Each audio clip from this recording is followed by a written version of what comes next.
Hey guys, welcome back. I hope you're having an amazing day. Let's get right into the stories. The first one is an entitled people story. Moving into an HOA neighborhood was a decision I made with much trepidation. I had heard of the horror stories surrounding these communities, but I thought that my experience would be different. Unfortunately, my optimism was short-lived, and my dream home quickly turned into a nightmare. I had purchased a foreclosed home at a reasonable price, and I thought I had made a great investment. However, I soon realized that the house was in a state of neglect, and the damage was lurking behind the walls. The inspector had failed to notice any problems, and I had no idea what I was getting myself into. It was a typical Friday afternoon when I got a call from my neighbor informing me that water was flowing out of my garage. I was out of town at a wedding, so I couldn't get home immediately. When I finally arrived back home, I was greeted with a scene of utter chaos. My neighbor had done his best to save my home by shutting off the water, but the damage had already been done. The insurance inspector discovered that the water heater and some of the pipes had burst on the second story. He also found that the HOA had recently done some patchwork on the pipes that caused the water damage. The patchwork was not only poor quality, but it was also cleverly hidden, making it hard to spot. It was clear that the HOA had neglected my home for quite some time. The damages were extensive, and the cost of repairs ran into the tens of thousands of dollars. Most of my furniture was ruined, and the walls, baseboards, and subfloor had to be replaced. It was a stressful and overwhelming situation. When I tried to discuss the matter with the HOA board, they were dismissive and refused to take any responsibility for the damages. They insinuated that I was to blame and that I had made the patchwork myself. It was clear that they were not interested in helping me, and I felt helpless. The situation only got worse when the board leader accused me of violating rules by having a portable dumpster and storage pod in my driveway. They imposed a fine on me, and I was left with no choice but to remove them. I was furious, but I knew that I had to stay calm and find a solution. Despite the fines, I continued to keep the portable dumpster and storage pod in my driveway, hoping that the board would see reason. One day I woke up to find that the dumpster was missing. I immediately contacted the rental company, but they had no record of it being removed. I was confused and frustrated, but I knew that something was amiss. I did some digging around and eventually found out that the board leader had taken the dumpster, emptied it, and placed it in my neighbor's driveway. I was livid. I knew that I had to take action, but I wasn't sure how. After much contemplation, I decided to sue the HOA for the damages to my home and the theft of the dumpster. It was a long and arduous process, and I had to hire the best lawyer I could find. I had multiple sources to back up my claim, and the evidence was overwhelming. The court ruled in my favor, and I was awarded a fair amount of money in damages. The board leader was forced to resign, and I felt like justice had been served. However, the story doesn't end there. A few months later, I received an update from a friend who still lived in the neighborhood. Apparently, the HOA had been exposed for multiple instances of neglect and theft, and several board members had been indicted. It turned out that they had been siphoning money from the community's funds and using it for their personal gain. It was satisfying to hear that justice had been served and the HOA was finally held accountable for their actions. It was also revealed that the HOA had a long history of neglecting their responsibilities, and many homeowners had suffered due to their negligence. The community was in chaos, and many homeowners were left to deal with the consequences of the HOA's mismanagement. However, the situation slowly improved and a new board was elected. They were committed to making positive changes and restoring the community's trust. As for me, I was glad to have moved out of the neighborhood and put the whole ordeal behind me. I learned a valuable lesson about the dangers of HOA neighborhoods and the importance of doing proper research before making a home purchase. But the story doesn't end there. A few years later, I received a surprising call from my lawyer.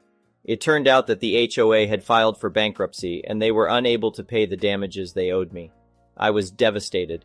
It felt like justice had been taken away from me. However, my lawyer had a solution. He had discovered that the board leader who had caused me so much trouble had a considerable amount of assets in her name. He suggested that we go after her personally and try to recover the damages owed to me. I was hesitant at first, but I knew that it was my only chance to get some form of justice. We pursued legal action against her, and after a long battle, we were able to recover a significant amount of the damages owed to me. It was a bittersweet victory, but I was grateful to my lawyer for his persistence and dedication. It was a reminder that sometimes justice takes time, but it's worth fighting for. The next one is a pro-revenge story. Let me start by saying never purchase a house in an HOA. It is a complete mess that should be regulated and illegal. If I had known about HOAs when I bought my first home, I would have never purchased it in one. My wife and I purchased our first home when we were 24 and 25. We spent months looking at houses and areas trying to find a forever home in a good district for potential future kids, etc. We finally found the perfect one at a decent price. At first, everything was great, a super nice neighborhood and decent neighbors. Well, a few months after buying the house, we rented an RV to go on a trip and parked it in the driveway for 3 days leading up to the trip to pack it and for me to learn how half of the things in it worked. Well, this is when we learned that HOAs are absolutely crazy, and our neighbor was on the board of our local HOA. Within an hour of it being parked, he got home and stormed over, demanding we remove it from his neighborhood or he would have it towed and fine us for every hour it was there. Myself, being the average and normal person, told him kindly to get out of my driveway and told him if he returns, I'll call the cops because he was screaming like a madman inches from my face. About 3 hours later, a big rig tow truck showed up, and he walked up like he was a god and handed me a plain envelope with a letter inside that pretty much said, by order of the HOA, this RV is to be towed, and a fine of $1,500 for violating their rules. While Mr. Crazy board member might not listen to reason, the tow truck guy they found wasn't so fond of entering my driveway and towing a vehicle when I told him if he comes on the property, I'll call the cops. Once the tow truck driver decided he was done being involved in this mess, he left and the neighbor went even more crazy and stormed off. I called my friend to get his dad's number because he's an attorney to ask him about this insane letter and fine I just received and to ask him for some legal advice. After speaking to his father, he told me to come down, write him a $500 check, and bring along all the papers I received when purchasing the home and the current letter I just received. The next day, he had a very friendly letter sent to my neighbor and the HOA board, basically telling my neighbor to leave us and our property alone. I then continued to receive fines of $1,500 a day in plain envelopes not postmarked, stuffed into my mailbox, which I then turned over to my friend's father, and each time he sent another set of letters and contacted USPS to report the incidents. Turns out putting mail into people's mailbox is a crime, who knew? Well, we decided to go on our week-long trip across the state and mildly forget about it all. Kind of upset I had to spend $500 to have an attorney send letters, but that's what they do. Fast forward to us returning from the trip, and the RV was back in our driveway for 2 days so we could unload clean, then return it. Again, each day more envelopes were stuffed into our mailbox, and more visits to our attorney, more letters sent, and more incidents reported to USPS. Well, here's where the fun really begins. Turns out Mr. Crazy finally gives me a summons to appear before the board. My attorney said this is crazy illegal because what they've done is use what looks like an actual legal document improperly to summon me to the board. Another $500 to the attorney, and we wait for the date they made, a Tuesday at 10 a.m. They attempted to keep my attorney out of the room on some board privacy rule, but quickly shut the hell up when he began going over their own rules that they were violating to them. Deep in this HOA book are some very nicely worded rules and stuff outlining what makes board members ineligible and how they cannot serve if they commit certain infractions. Well, guess what Mr. Crazy Neighbor has done? Committed several of them, all documented. Also, the cherry on top is that if 51% of the HOA members vote to dissolve the HOA, it all goes away. Well, it happens my wife worked part-time from home during this mess, and had all the free time in the world to begin a disband the HOA campaign. Over the course of the next 2 months, she went around and really began to get to know our neighborhood really well. Turns out a lot of people dislike the HOA and the power-hungry seniors who act like dictators that run it. The HOA attempted to stall everything by holding no meetings, another HOA violation, and began their own campaign trying to change HOA rules to keep from being ousted, in a fairly racist flyer and letter to everyone explaining the dangers of not having an HOA and all the bad people, blacks and Mexicans that will move in and take over, sell drugs, etc. That our houses would become much less valuable and everything else they could try. Turns out it's extremely fun to use someone's own rules against them. The neighborhood even started a fund that paid us back what it cost us to get the attorney started and the continued costs he had. A few weeks after their failed fear campaign and being forced to hold a meeting, a vote was called by using their own rules. The HOA was no more and all remaining funds were to be dispersed back to the homeowners and members equally. This never happened. Turns out somehow the HOA used all their funds in the course of the last 2 months. About half of the former board members sold their homes and moved, including Mr. Crazy Neighbor. I've spent 3 hours trying to find old news articles because it was reported on mostly due to the racist letters by the HOA, but it was too long ago to find anything. Moral of the whole mess, don't buy a home in an HOA, and if you do, plan to hire an attorney. The next one is a petty revenge story. I've been enrolled in a cooking school for over a year, and my mom has never been supportive because I dropped out of a nursing program to get into a cooking school. She's always making snide comments about how I should have been a nurse or a lawyer or how I'll only ever be a subservient housewife with this. And when I do make something, she always criticizes it like she's Gordon Ramsay or something. Oh, too much salt. It's undercooked. It looks like crap. Even though pretty much everyone else says the opposite, she's looking for any little thing she can critique about my cooking. She keeps telling me I can't cook and need to get into a real career. I've cooked 3-course dinners for the family and they always get positive reviews, except for her. She had a party for her work friends. I made a whole tray of my specialty take on homemade meatballs, a recipe I conceptualized myself, my signature dish. Everyone kept going back and getting more, so many that they ran out. I asked Mom what she thought. She said, "They were drunk, they couldn't taste anything." So I figured if I wanted to get her to compliment my cooking, I'd have to trick her. I cooked her a meal, one of her favorites from scratch, her biggest weakness that she can never resist. I dressed it up to look professional and put it in a generic to-go box and had my boyfriend take video of me preparing it, start to finish. I called her and told her that my boyfriend and I were eating at this diner that doesn't exist. I made up a fake name for it and everything. I told her they had her favorite meal and asked if she wanted us to bring her one. Of course, she said yes. I brought the dish and told her more about the fake diner. She started eating it and complimented how good it was. How she wanted to go there and get another one. After she was almost through with the meal, I asked her for her honest opinion so we could write a review on Yelp. She went on for 10 minutes about how great it was, and then I sprung it on her that I cooked it. Her tone changed. She put the fork down and said she was lying, that it tasted like crap. My boyfriend showed her the video, she Googled the restaurant, and it didn't show up. She started pointing out flaws with the meal, like how there was too much sauce and it was really spicy and burned her mouth. I asked her why she almost finished the whole thing if it was so spicy. She didn't say anything, so I just asked her if she was ready to admit it. She said no, so we left, but I spotted her eating it from the other room. I asked her again, and she laughed and finally told me yes, that I'm a good chef. So after a year of doubting I was a good chef and holding my dreams back, she finally admitted it. The next one is an entitled people story. I work in the hotel business and have been working the audit, third shift, for years.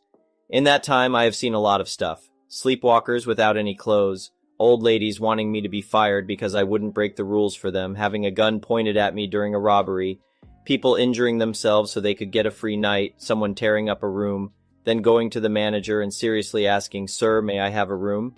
A staff member claiming the hotel had been robbed but had taken the money themselves, someone dying of an overdose, then this person's boss and co-workers claiming they didn't know who he was and expecting the hotel staff to lie to the police for them, people throwing a party in their room and telling me it's okay as they were part of the wedding group and they should be able to make as much noise as they want at 1 a.m. in the morning. They got tossed out and they didn't seem to even consider the possibility they did anything wrong. Being accused of stealing a woman's purse from a room and not getting any apology when the purse was later found in the room, and much more. Now, I am not going to say I have seen it all because I know that there is going to be something new and probably bad that will come my way. And recently it did. It was the weekend, and we had a sports team in the house with the players being about 10 to 12 years old. This means there are a bunch of kids running around while their parents are up in a room partying. I don't know who made more noise, the parents or the kids. The next morning, this group gets read the riot act and told if there are any problems the next night from them, the whole team gets booted out of the hotel. The next night, I come in for the third shift, and the second shift front desk person, Bill, not his real name, said there had been no issues and the team had been quiet. Great, no more problems. As we are changing over the shift, a man comes down to the front desk, clearly very angry. We will call him R.A. for Raging A-Hole. R.A. starts off by saying that there was a problem. Kids running all over the place, their parents are out in the hall swearing, and so on. As he is complaining about the parents swearing, he is dropping the F-bomb every 2 or 3 words. I politely ask what room he was in, and he starts raging at Bill. Bill tries to say something, but R.A. keeps interrupting him. During this, I am checking the computer and seeing what R.A.'s room number is and basic info on him. Bill, while new, isn't going to let R.A. walk all over him and tells the guy to be quiet and let him talk. And then tells R.A. there hadn't been any complaints until he came down. I tell Bill I'm going to patrol the building and see where the problem is. RA demands to know where I'm going rather loudly, clearly not happy about it. I told him I was going to check on the building, which he said I didn't have to do. I left anyway as RA turned to continue idioting at Bill. I patrol the building and find nothing. Everything is quiet, there are a couple of people walking around, but they aren't making any noise. I get back to the desk and I hear RA telling Bill that he knows there are problems because when he checked in he heard someone complaining about it. Yes, RA is complaining about something that happened the day before he checked in. I tell RA and Bill there were no problems and RA tries to argue. I stress that there wasn't anyone causing problems and he should go back to his room. He finally left muttering under his breath. You would think that was the end of it, right? Nope. About 15 or 20 minutes later, RA comes back down to the desk, claiming there is a problem again. Kids running in the halls, parents swearing, etc. And he is still dropping F-bombs all the time. I tell him there was a problem yesterday and there was not a problem now. He goes into don't you believe me mode, this is a trap. If I say I didn't believe him, he would say I was calling him a liar. He was lying, but saying that is a bad thing, unfortunately.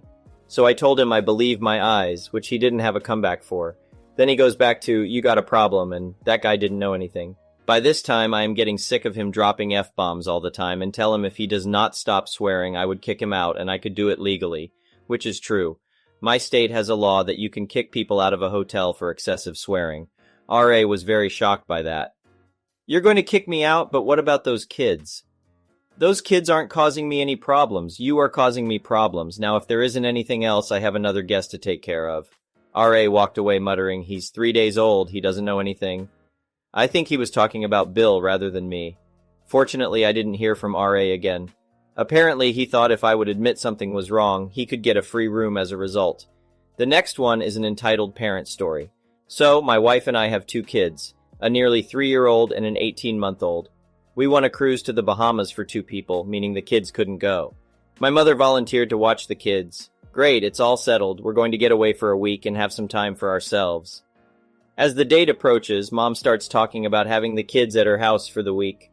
We told her we were under the impression that she was going to be at our house. All the kids' stuff is here. Our home is a single story and easy to track the kids in. It's significantly closer to all of their doctors for emergencies. We're talking 20 minutes versus an hour and a half. And our house is baby-proofed, whereas hers is not. So we said we really felt they should be at our house, and if that didn't work for her, we would make other arrangements. She said our house was fine, but days later she said she would like to be at her house because my siblings who still live with her could help watch the kids. These are the same siblings who we were told needed to be instructed on how to be nice to toddlers, which is why we weren't invited to Thanksgiving. No thanks. We'll get you support through our own channels. People you know and like who can pop in to get you relief and help out. We left for our trip, and as we were showing Mom where everything was and going over food and snacks, she was more interested in playing with the kids than learning where the diapers were. So on day 1 of the trip, my wife used the boat's internet to do a video call to check on the kids. All seemed fine, but my mother told her not to call again for the rest of the trip because it might upset the children. My wife didn't tell me about that part of their conversation right away, but as soon as she did, we called her back. When she answered, she was at her house with the kids, and we could see brand new kids' apparel and paraphernalia in the background. I asked her what happened, and she told me she was really sick and thinks she got norovirus. Super nauseous, it was all she could do to call her brother, who lives 5 minutes from me, to have him pack the kids in my wife's car and drive an hour and a half to her house. So you were so sick that you couldn't watch the kids, but you could drive home in a car that wasn't yours and endanger kids that aren't yours in the event that you pass out or spontaneously start vomiting while on the freeway, potentially killing our children. Why didn't you call the list of people who said they'd come help? They had set aside parts of their weeks to come out and support with their time and money. Do they even know the kids aren't home? Do you know one person is staying in a hotel to be 10 minutes from you in case of emergency? Now they're an hour and a half from home and none the wiser for what's happening. The first thing she said was that she really was sick. I never accused her of not being sick. I doubted it, but I never said it. Then she told me how dare I judge her for her decisions and she doesn't have to justify herself to me and that she doesn't have to watch my kids. I told her to pack my kids up in the car and take them home. Someone else was going to watch them. When she dropped the kids off, she was nasty to their new caretakers and sulked. As soon as I knew the kids were safe, I sent her a message saying she clearly didn't respect us as parents. It doesn't matter how many kids she raised. These are ours. and she sure as hell needed to justify herself and check in with us if she was too sick to do her job. We have the right to know what's going on with our kids, and any sane person would call and ask us what we wanted them to do before packing the kids up and taking them away. If the roles were reversed, she would have absolutely lost her mind, and I know because I've seen it. She didn't need to see the kids again if she was going to go that far out of her way to undermine us and then act like a spoiled child to family and friends when she gets caught. The next day, she replied to the message saying she didn't realize she did anything that was that far out of expected parameters, yeah, her words, and that she recognized that parents had their own rules and she would have to learn ours. Nothing resembling sorry came across in that message or any other. We blocked her on social media and haven't spoken to her since. Thank you for watching. I would really appreciate it if you could like the video and subscribe to our channel if you haven't already. We'll see you